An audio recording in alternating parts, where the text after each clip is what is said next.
Lord, kini akong ipangayo diha kanimo. In Jesus' name.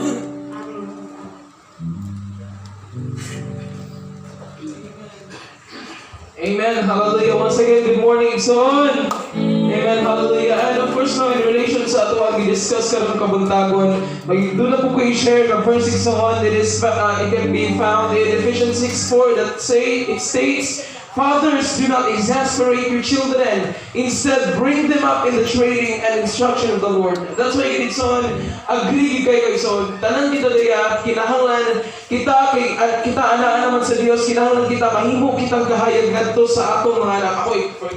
Ako naman sa mga galingon, batalon naman yung ko, but soon, kita, kitungod kay isip, kita man ang perli kauban sa mga gagmayng bata, kinahanglan nga, ako silang tunano, mahiduol diha sa ulong, diha sa iharian sa Diyos. And also, according to Proverbs 22 verse 6, it says, "Train up a child in the way he should go, even when he is old, he will not depart from it." Mobito na ison nga, ako yung gina-encourage sa matag parents, ginato sa itong simbahan, nga i-engage ang ilang mga anak diha sa pagdaig sa Dios. And pwede ba ison nga, since we are talking about pagtudlo sa itong mga anak, pagduol diha sa itong buhi nga Dios, manindot ba kayo ison nga, later on, samtang kita magadaig, ang akong mga kabataan, ani ang maguban nga magsayaw ka na to, amen ba ison? Amen? Amen, hallelujah, nga itong mga anak, itong i-engage, itong ipa-appeal no, sa atong mga pagdaig, and of course, ginaawhag na po mga ginikanan na itong manikaron nga, please, no, yung mga igsoon nga atong i-engage itong anak sa pag-appeal sa itong ministry. As you can see, nanginahanglan dito ang mga players karon igsoon. That is why, sa karon ang atong resources sa pagtudlod, dili pa man kayo nga ma-attain, but still, I do believe nga kung naagi collective effort sa matag parents, I do believe nga ma-achieve nato igsoon, nga mapag-grow pa nato ang atong ministry. Amen, igsoon! Amen, by son. Maluyahon na natanan. Amen. Amen. Hallelujah. That's why sugod karon giawhag ang tanang ginikanan, ang tanang mga nagbantay ug mga kabataan nga atong ipaduol sila diha sa tubuhi nga Dios. At karon igsoon, as we welcome one another in the presence of the Lord, shall we clap our hands and shall we shake? Hallelujah. Sa atong mga kamot, sa atong mga kaigsunan, atong i-welcome diha sa presensya sa Dios as we sing this song na lipay kung dako kay ikaw ananiya. Come on, son. Come on.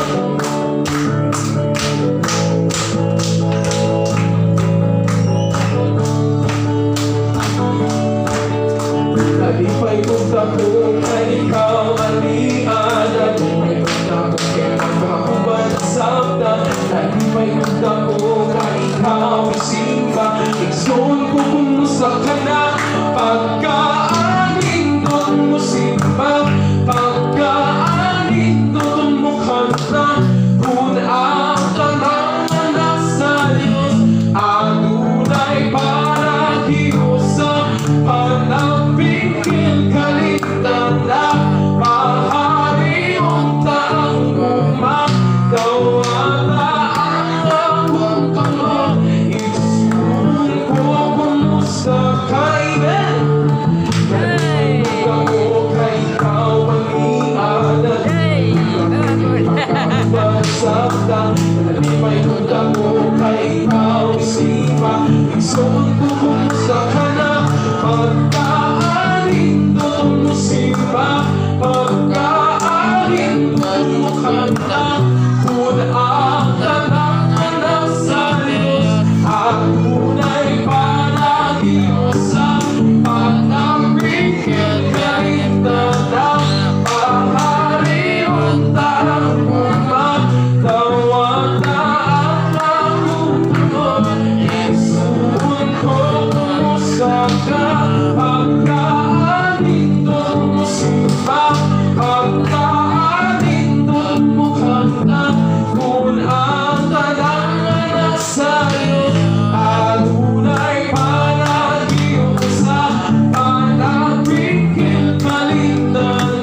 Amen. I'm handing this moment, igsoon, sa magadala sa atong panibako ni kabangtagon.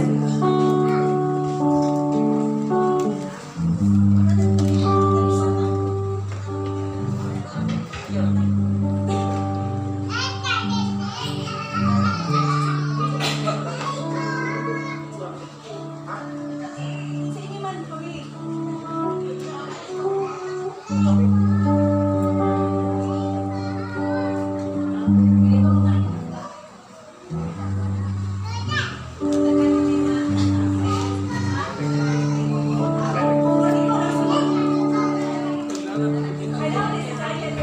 Praise God, hallelujah. Ang mga pangkal na kami ang worship, ato na practice mo, at pamilya. Karoon ang sugod na sa believer family. Hari ang Ginoo nga panalangin ug sa nagiya sa palagi sa Espiritu Santo. Praise God, hallelujah. I-welcome ang itong tanan. Praise God, ang Ginoo maayo. Sa dili pa basahan ako ang Psalm 100. Katang sa nato ang susiha Ginoo. Amen. Praise God. Hallelujah. Hallelujah ang Diyos.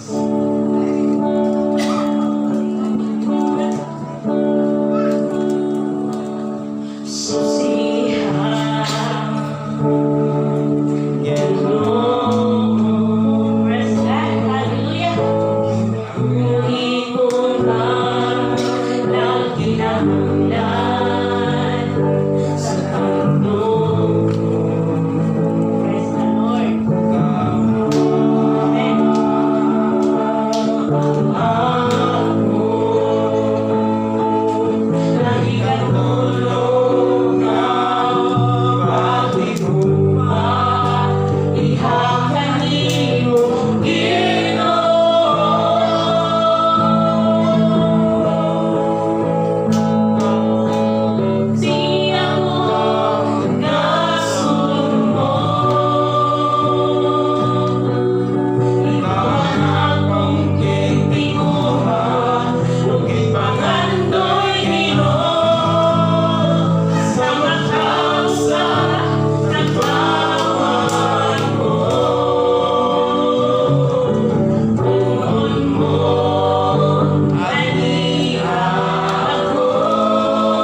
Alagad ka mo kami, Hiwa. Lumuot ka mo sa presensya niya na may pag-awi. Ilmo ninyo nga si Hiwa, siya mao ang Diyos. Siya mao ang nagbuhat ka nato o kita iya man. Kita mao ang katawhan niya o mga karnero sa iyang sipsipanan. Sumulod ka mo ngadto sa iyang mga gamaan uban ang pasalamat. Ug ngadto sa iyang mga sawang uban sa pagdayo. Ihatag ang mga pasalamat ngadto kaniya ug daygon ninyo ang iyang ngalan. Kay si Jehovah maayo man, ang iyang higugmaong kalulot nagapadayon sa walay katapusan. Ug ang iyang pagkamatinumanon ngadto sa tanang mga kaliwatan. Praise God, hallelujah. Maayo din ang Ginoo, no? Maayo man kay si Jehovah maayo man ang iyang mahigugmaong kalulot nagapadayon sa walay katapusan ng mga kaniyang sa. Praise the Lord, hallelujah. Salamat o Diyos sa imong kaayo. Ug karon sa dili pa ang mga pagdayig, ang mga pag-ampo akong ihatag sa akong pastor, Tutong Kipriano. Dalay ko ikaw, mahal mo langit nun. Hallelujah, Diyos, praise the ang ginatay ko sa matang sa Amen. oras sa Ginoo, gagawin kami. Ang pag-iusa, Diyos, pasikaw, mayan kami mga Diyos, kami ka ng Diyos. Dahil ka sa pag-iyak, katag ka na pag-doon pa na lang, yung Espiritu naman. Pagod kami tanan, kami mulampo, mga saron, ka kanimo. Sa kanimo oras sa Ginoo, ikaw namang saligan, ikaw namang among ginawan sa kapusutan sa pangalan ni Jesus. Amen. Amen. Amen. Praise God. Magadahin kita mga kaisunan. Ang imong kini ang sunod mo nga magpakpak, mag-awit, uban sa presensya sa Ginoo. Praise the Lord. Atong awit ko na aniya kami o Diyos.